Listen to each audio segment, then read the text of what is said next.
he and John Kane, the other uncle, were both dentists in the same office. But John Kane's situation was way different than Butter's because John was living at home with his mother. They were the same age, same profession, but Butter had a family to support and John didn't have anybody. John Kane just had himself to take care of. And that made a big difference, I think, in the way things worked then. And there was quite a few people like that. There was a family, Phil Harrington. His wife was Dorothy Rooney Harrington. She was an excellent musician too, in the same category as Butter. Well, Phil Harrington had eventually had what is now the Harrington Bottling Works. He was a mop bottle, and I think he worked for Nevin Frank, and then when Nevin Frank changed hands, he took it over and became the Harrington. But Dorothy Rooney Harrington, his wife, she played right along with in the bars and that, played the piano. She was an excellent piano player. And it was something they liked to do, but it also was probably a necessity to supplement. Well, how would they get paid? Well, how would that work? The bar owner would pay him? The bar owner would pay him. But the pay, when Butter was playing in the Yarrow Club underneath the Rialto Theater,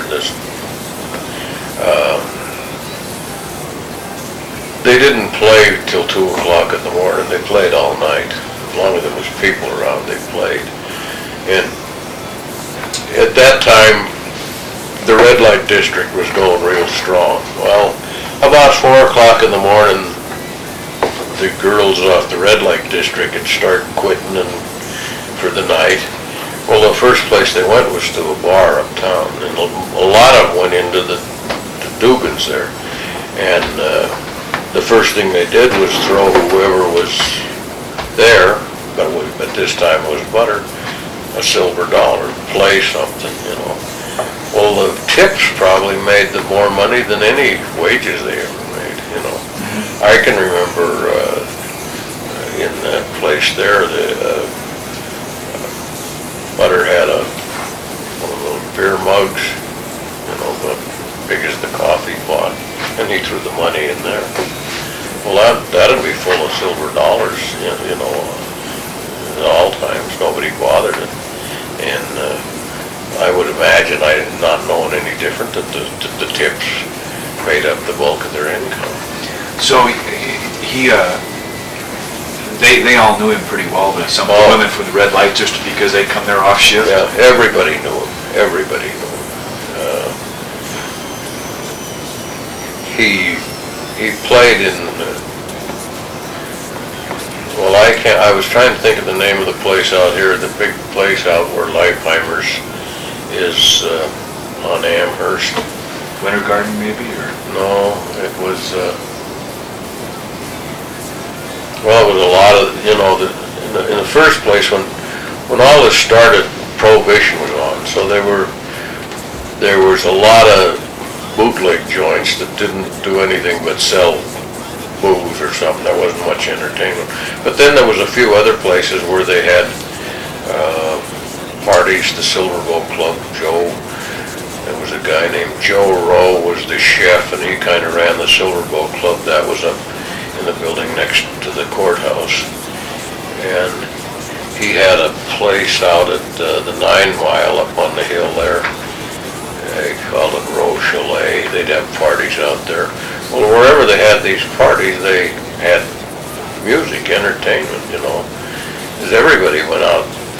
You realized there was no TV then. Well, if you had any inclination to go out and have anything to do, you had to go out of the house. And so everybody was out into these places wherever there was dancing and music and singing, and there was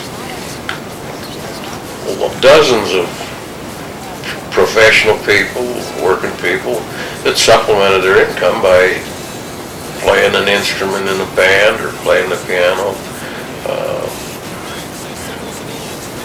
Carl Wright, he was quite an organ player. Well, he played he didn't play in the places like where Butter and Dorothy Rooney Herring played, but he played the same. It was the same type of an operation, and they all had they were either timekeepers or office help for the company or the power company or something, but they all supplemented their income doing something they liked to do. Because, like I say, there was not much entertainment other than sports. There was a lot of interested in sports then. But at night, when everything was going strong, it was always in the bars and that, and there was thousands of people running around all the time, you know. So they, for example, Butter would play all night and then work as a dentist during the day? No, he didn't work as a dentist. He more or less gave up the dental. Yeah. Okay. He, like I say, I don't think that the economy would support. There was a lot of dentists in Butte at that time. Like, we lived on Copper Street. There was 5 families lived on Copper Street. Well, Dad was a doctor. The house next to ours was a rental, and there was different people in and out of there, but Al Wilkinson was a lobbyist for the Anaconda Company. He lived in that house. Sue Campana was unemployed at that time. It was during the Depression. Sue Campana didn't work for about 3 or 4 years, didn't have a job. What was her profession? What was her profession? Well, Sue was, the family had the Campana grocery store on Park Street, and they had the bar there until Prohibition came along. And then Sue went to work for the COD Laundry as a driver.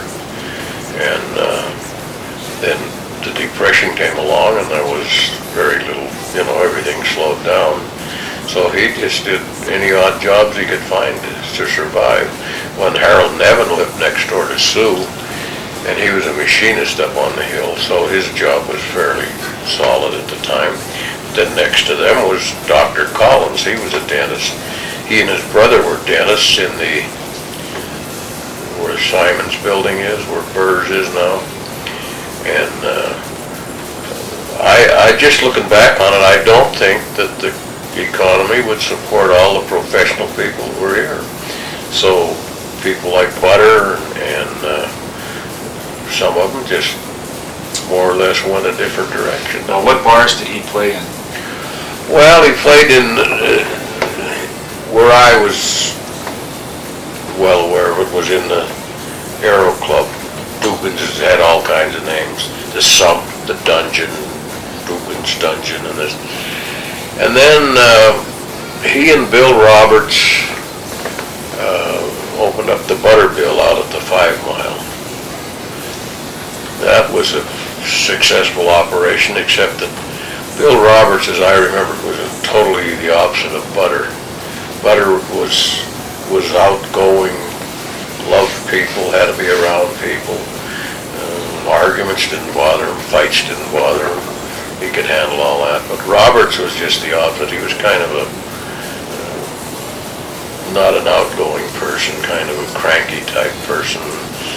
It lasted, but it didn't last that long. And then he was in and I can't remember whether he was a partner in this operation or not, but Babe Maloney had the Clover Club, and that was on Main Street. Now we're getting into like just prior to World War II. It was on Main Street about where Dr. Kelly's office was there in the Metals Bank building, where the city cab office is now.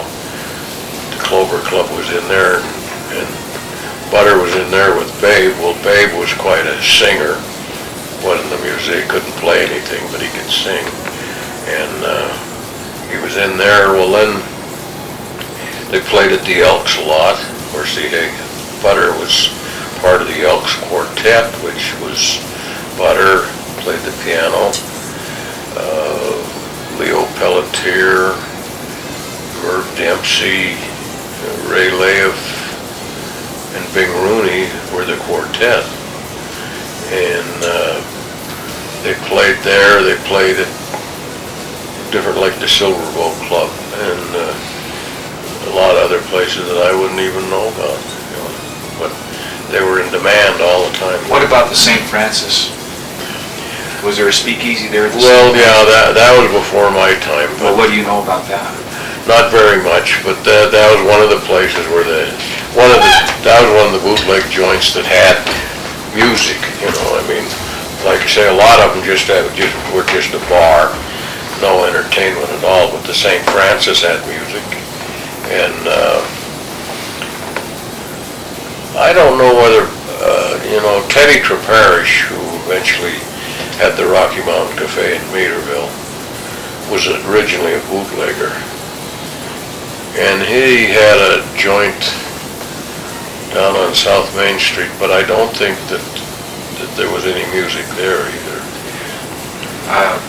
Did you know